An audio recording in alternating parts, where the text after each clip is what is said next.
100% prove అయిన ఇటువంటి కేసెస్లో, అంటే ప్రూవ్ అయిపోవడం అంటే almost proven but not in the court of law, వాళ్ళని రోడ్డుకి ఈడ్చి పబ్లిక్ ప్లాట్ఫామ్ మీద నిలబెట్టి వాడి బాడీ పార్ట్స్ అన్ని కూడా కట్ ఆఫ్ చేసేసి వంటి క్రూరమైన శిక్షలు విధిస్తే ఖచ్చితంగా ఇంకోసారి రేప్ చేయడానికి భయపడతారని చెప్పి ఆడపిల్లలు చాలా మంది ఫీల్ అవుతారు. I disagree with that point. ఇక్కడ 2 పాయింట్స్ అండి. ఒకటి, first of all process of court అనేది ట్రూత్ ఫైండ్ అవుట్. ఇప్పుడు ఏంటి అంటే ఒక చిన్న డైవర్ట్ చేసి ఎగ్జాంపుల్ చెప్తాను.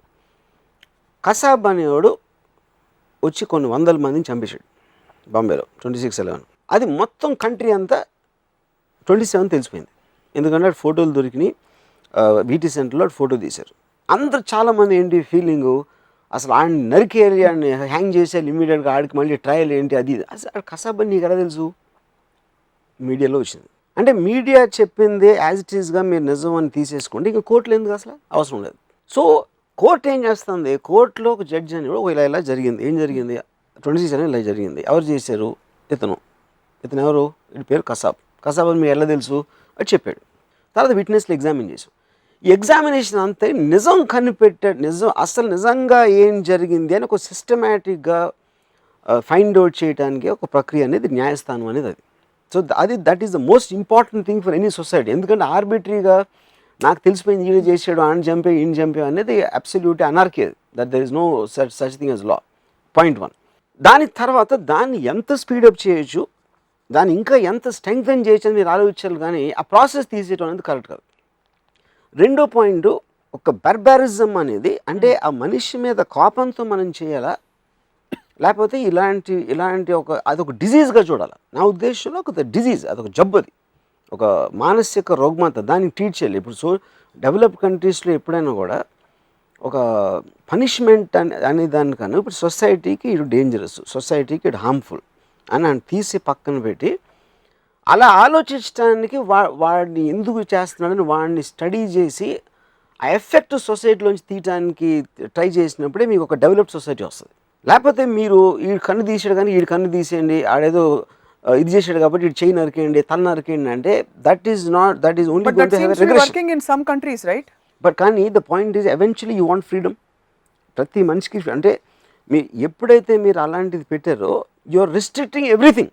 ఒక గవర్నమెంట్ ఒక షరియా లా లేకపోతే వాట్ ఎవర్ ఏ కంట్రీ ఏం ప్రాక్టీస్ చేసినా దాంట్లో మీకు ఇది చేయకూడదు అది చేయకూడదు, ఒక స్టేట్ అనేది ప్రివేల్ అయిపోతుంది అక్కడ. So quantum of punishment, quantum of క్రైమ్కి ఒక ఇది ఉండాలి. అంటే ఇప్పుడు దొంగతనం చేస్తే చైన్ నరికేయాలని ఉందనుకోండి సిస్టమ్, అది ఇచ్చేస్తే అలా చేసేయాలి అని, అది బర్బారిక్ లా. అది బర్బారిజం అంటే ఎందుకు, వాడు చేసిన పరిస్థితి ఏంటి, వాడు ఎందుకు చేశాడో అక్కడ ఉన్న పరిస్థితులు ఏంటి, ఇవన్నీ పరిగణలోకి తీసుకుని దాని మూలాన వీడికి ఎంత పనిష్మెంట్ ఇవ్వాలి అని ఒక హ్యూమెన్నెస్ నుంచి వస్తుంది. ఈసారి నువ్వు చేస్తే ఇది చేయి, తర్వాత ఇలా చేస్తే ఇలా అవుతుంది అని నేర్చుకునేటట్టు. యూనో, కానీ మీరు ఎంత పనిష్మెంట్, నిర్భయ కేసులో డెత్ సెంటెన్స్ వేసినా కూడా ఎవడు ఆగట్లేదు, రేప్ రేషియో అనేది రావట్లేదు. So punishment is not acting as a deterrent.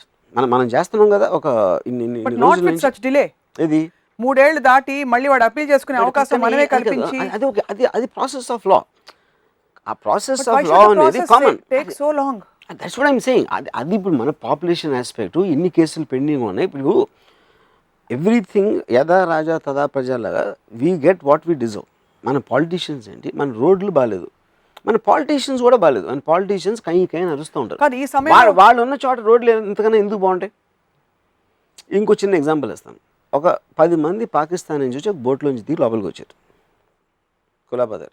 నేను ఈ మధ్యన అక్కడికి వెళ్తే ఇద్దరు పోలీసులు ఉన్నారు అక్కడ. ఎందుకు అక్కడ దిగరు కాబట్టి. వాళ్ళు 100 మీటర్ల ముందుకు వెళ్తే వాళ్ళు ఉండరు.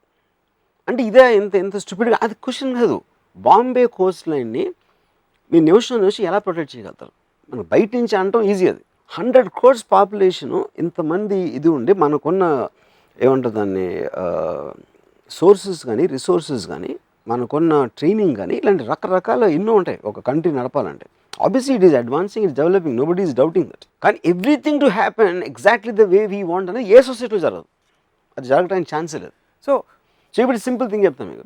పోలీసులు అమ్మాయిలకి రక్షణ కల్పించాలంటే ఏం చేస్తారు? రక్షణ ప్రతి అమ్మాయికి ఒక కానిస్టేబుల్ పెట్టారు అనుకోను. The instance the constable will rape జరిగింది, బాంబేలో జరిగింది. అది పట్టపగలు నారీమన్ పాయింట్ పోలీస్ స్టేషన్లో ఒక కానిస్టేబుల్ రేప్ చేశాడు అమ్మాయిని. అప్పుడు నేను కానిస్టేబుల్ని పెడితే సేఫ్టీ అది, ఎందుకంటే అది మైండ్ సెట్లోంచి వస్తుంది. యూనిఫామ్ వేసుకుని మాత్రం మీ మైండ్ అనేది మారిపోతుంది కదా. ఇంకొకటి మాటికి నా వెనకాల బాడీ గార్డ్ తిరుగుతా నాకు ఇష్టమా? ఏ అమ్మాయి కన్నా నచ్చుతుంది అది? Nobody wants that kind of situation. మరి ఇష్యూకి హైయెస్ట్ కామన్ ఫ్యాక్టర్ ఏదో ఒకటైనా తీయాలి కదా. One is lack of fear of law, correct. రెండోది మైండ్ సెట్ మార్చడం అనేది ఇట్స్ గ్రాడ్యువల్ ప్రాసెస్.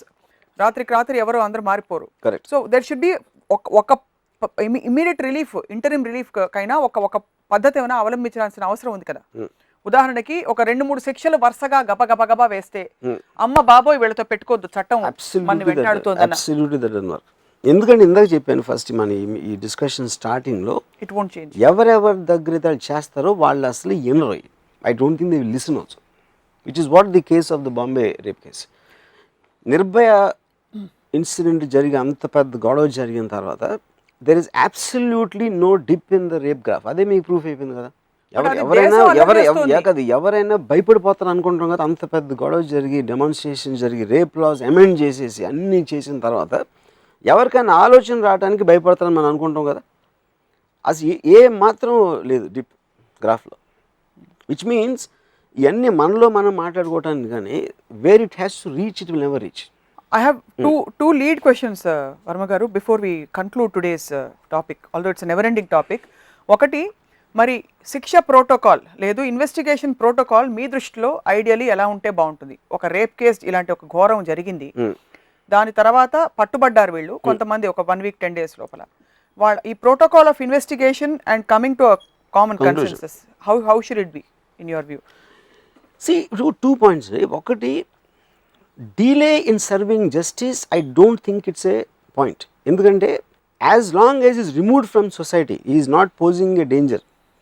ఇక ముందు వీడితో డేంజర్ లేదు అని లోపల పెట్టిన తర్వాత ఎవడైతే బయట తిరుగుతున్నాడో మళ్ళీ చేస్తాడో ఇన్వెస్టిగేషన్ ప్రాసెస్ స్పీడప్ అనేది చాలా అవసరం.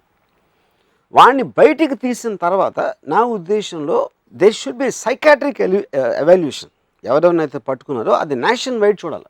నువ్వు ఎందుకు అసలు చేసావు అంటే, నువ్వు పట్టుబడినానే లేకపోతే నీ మైండ్ సెట్ ఏంటి, ఏమనుకున్నావు, ఎప్పుడు అనుకున్నావు, ఇలాంటిది ముందు అనుకున్నావు అని వాళ్ళ మనసులో ఉన్న ప్రతి ఆలోచన ఒక పబ్లిక్ ఒక ఇంటర్వ్యూ లాగా పెట్టి ఒక సైకాట్రిస్ట్ తోటి అది మొత్తం కంట్రీ అందరూ చూడాలి. That I think is the most ideal solution. ఎందుకంటే అలాంటిది ప్రతి ఒక్కరికి రీచ్ అవుతుంది. ఒక డాక్యుమెంటరీనే భరించలేక బ్యాన్ చేస్తారు.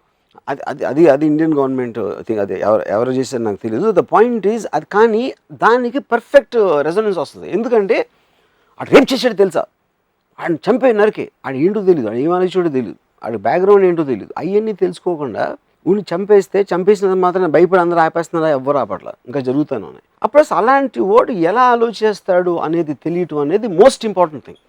డాక్యుమెంట్లో కూడా జస్ట్ మనకన్నా బెటర్గా చేశారు, కానీ దానికన్నా చాలా ఎక్స్టెన్సివ్గా ఉండాలి. అవును, చాలా ఎక్స్టెన్సివ్గా ఉండాలి అది ఆ డిబేట్. డైరెక్ట్గా ఏంటి, ఏం ఆలోచన నీకు అసలు అమ్మాయిల మీద నీకు ఎప్పుడు ఫస్ట్ ఎలాంటి అభిప్రాయం వచ్చింది, నీ టీనేజ్లో నువ్వేంటి ఫస్ట్ టైం అమ్మాయి గురించి ఏం ఆలోచించావు, వాడి మైండ్ అనలైజ్ చేయటం అనేది most important thing. That I think is what is missing. Why are we so scared as a nation to face the facts? I'm starting with the government, the central government that has banned this. I can't confirm the reasons, but my speculation ఒకటి Indian bad లైట్లు చూపెడుతుందా, లేకపోతే ఏదో మనం ఏదో పెద్ద great country అయిపోయాం అంత ఇన్ని ఉన్నప్పుడు ఇలాంటి మైండ్ సెట్ ఉంది అసలు ఇంకా ఇండియాలో అనేది వరల్డ్కి తెలిసిపోతుందనే, లేకపోతే యూఆర్ గివింగ్ ఎ ప్లాట్ఫామ్. అంటే ఇప్పుడు ఒక మనిషికి వాడి మైండ్ సెట్ చేయడానికి ఒక ప్లాట్ఫామ్ ఇస్తుందని ఒక ఆర్గ్యుమెంట్ ఉంది. But that is the most important thing. వాడు ఈ మొత్తం ఇన్సిడెంట్లో నాకు ముఖేష్ సింగ్, అక్షయ్ ఠాకూర్ వాళ్ళ మైండ్ సెట్లు తెలియటం ఇస్ ద మోస్ట్ ఇంపార్టెంట్. మిగతా వాళ్ళు ఎవరు మాట్లాడినా it doesn't make a difference. So I don't think they think that much. So we are ignoring the very vital, most important question. Yeah. Most important thing necessary is to have a one-to-one interview with all these people, with some concerned people who can ask the right questions.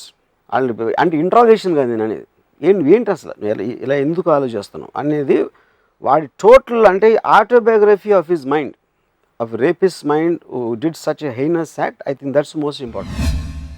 ఒక మగవాడు తన ఆస్తితో, తన ఇల్లు, తన car చూపించిన దానికి ఒక అమ్మాయికి ఉన్న న్యాచురల్ వెల్త్ చూపించడానికి ఏంటి తేడా? మహిళా దినోత్సవం జరుపుకున్నావు, తన అమ్మాయి తను స్మోక్ చేస్తుంది, బార్కి వెళ్తుంది, తాగుతుంది, పాన్ ఫిల్మ్ చూస్తుంది, ఇంటర్నెట్లో విచ్చలవిడిగా అవైలబుల్గా ఉండే ఈ అశ్లీలమైన చిత్రాల వల్ల వాళ్ళకి డిజైర్ కోషన్ పెరిగిపోతుందని. Would you agree?